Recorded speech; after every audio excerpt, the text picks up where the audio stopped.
Let the words of my mouth and the meditation of my heart be acceptable in your sight, O Lord, my strength and my Redeemer. Amen. Amen. Please be seated. Well, welcome to the third Sunday in Lent.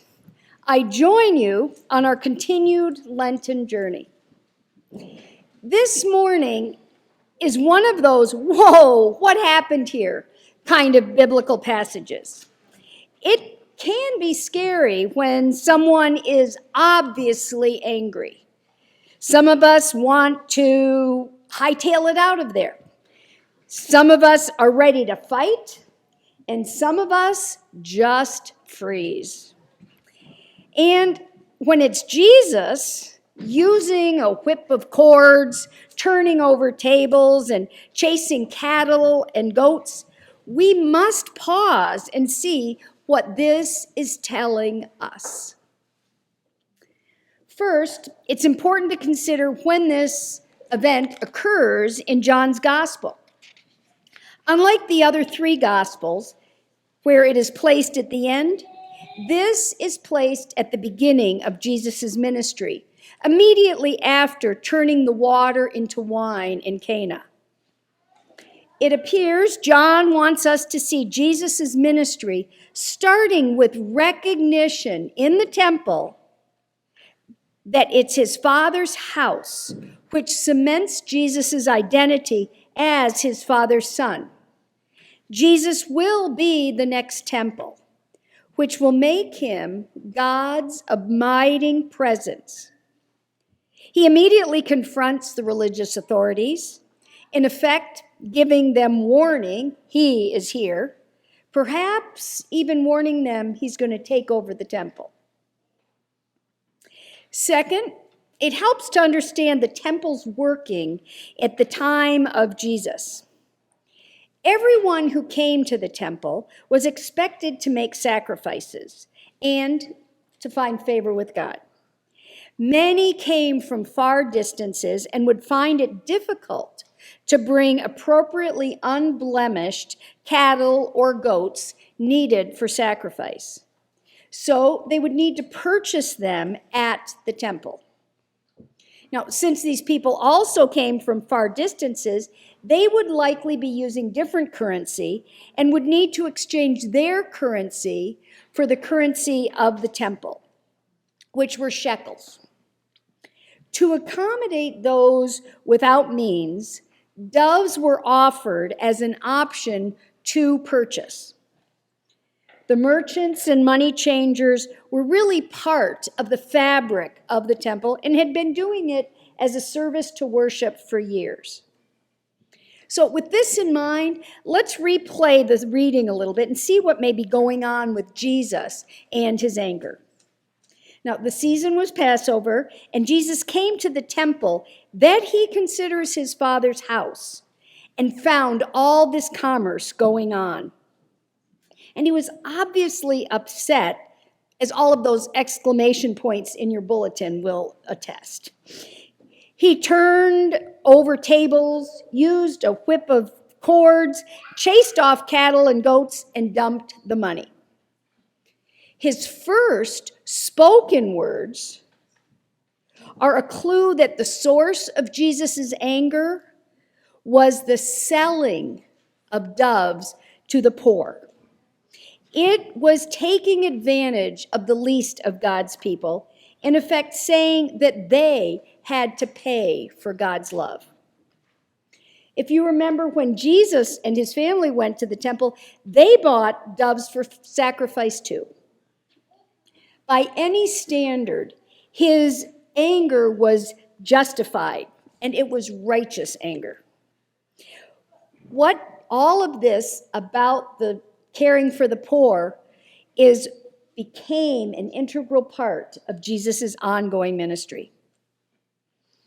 So Jesus then exclaimed, "Stop making my Father's house a marketplace," or also known as a house of market, as opposed to the house of my Father. He believed the temple had forgotten its intended purpose to teach and celebrate God's love. This interchange is a hidden reference to the religious authorities because Jesus here is asserting his identity as the Son of God and therefore has jurisdiction over the temple.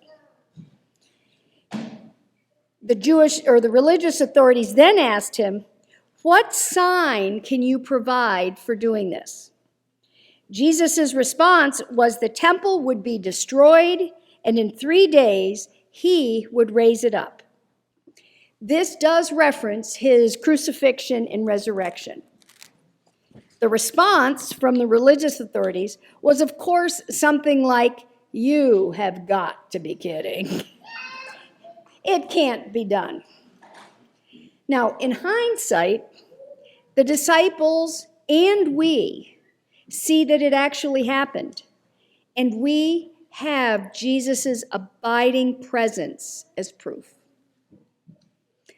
Hopefully, we now have a better understanding of what went on in the temple and can probably learn some lessons from it.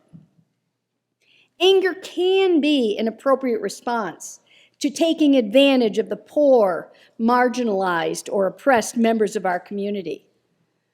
Why, just yesterday, I talked with a friend whose husband was in the hospital and overnight had been demanded to take a medication that was not his.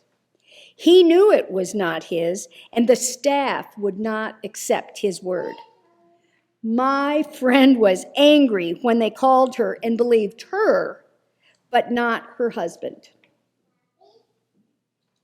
He is black, she is white. Her anger was like Jesus's, and a very appropriate response. But yes, we are expected to keep our focus on the intended message of love, just as Jesus is expecting the temple to do. We and our faith are rooted in love, as reflected in our St. John's Lenten Journey poster. And as an advertisement, there's some on the outside tables as you leave, if you don't remember.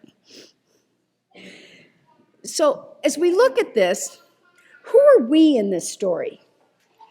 Are we the ones who cheer on Jesus? Yeah, you got him.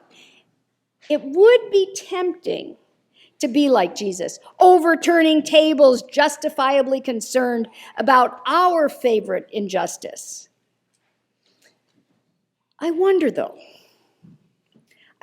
about this because in many stories, Jesus goes after the powerful, but this time, he went after the merchants and the money changers. As we now know, these were the people doing what they thought the temple needed, doing what they thought was right. I can just hear some of them saying, "Hey, wait, we're just doing our job. Why are you picking on us? Why are you angry with us?" They had been doing the same things for years, perhaps finding ways to do it easier without really stopping to reflect about what or who was affected by what they were doing now. When we do something for a long time, it's easy to miss the effect it has on people, or even sometimes why we're doing it at all, because we can stop seeing. It becomes rote. We can also fall into doing something because it serves us, not because it is what the other person really needs. It seems, however, Jesus is asking us to make sure the work we are doing in the temple, our church, our community, our lives, continue to align with the love in which we are rooted. This love is not necessarily easy. It usually requires some kind of a sacrifice. Sacrifice might be just a pinch, or it might be a major accommodation. Lent is a perfect time to reflect on how we are aligned with Jesus' message. For the next 2 weeks, our Lenten focus is on exploring, for where your treasure is, there your heart will also be. If we pause to reflect on how our treasure connects with our heart, we will be rooted in love. Most of us don't stop to reflect on treasure and heart, and I dare say likely the merchants and the money changers didn't either. And yet, we all act out our treasure by how we spend it, whether it's our time and or money. Now, a good place to start exploring is to take an inventory of how we spend our time and money now. This way we can be deliberate about how we want to spend our treasure. Suggestions on the Rooted in Love poster include looking at where we spend our money or what our budget says. We can look at how it reflects our priorities. What is important to us is based on where we spend our money and our time. We can do the same thing for items in our homes. Do these reflect what is important? Would there be a challenge with making a change? Uncomfortable, a pinch maybe? Do we spend our time, talent, and treasure in a certain way because we always have? It may be exactly what we want and what our family is asking for. But perhaps our spending of time, talent, and treasure may need a tweaking. Only each of us individually or as a family can answer how this is reflecting how we want to be showing and reflecting God's love. It can be easy and totally unintentional to get caught like the merchants and money changers did, losing sight of their connection with God's love.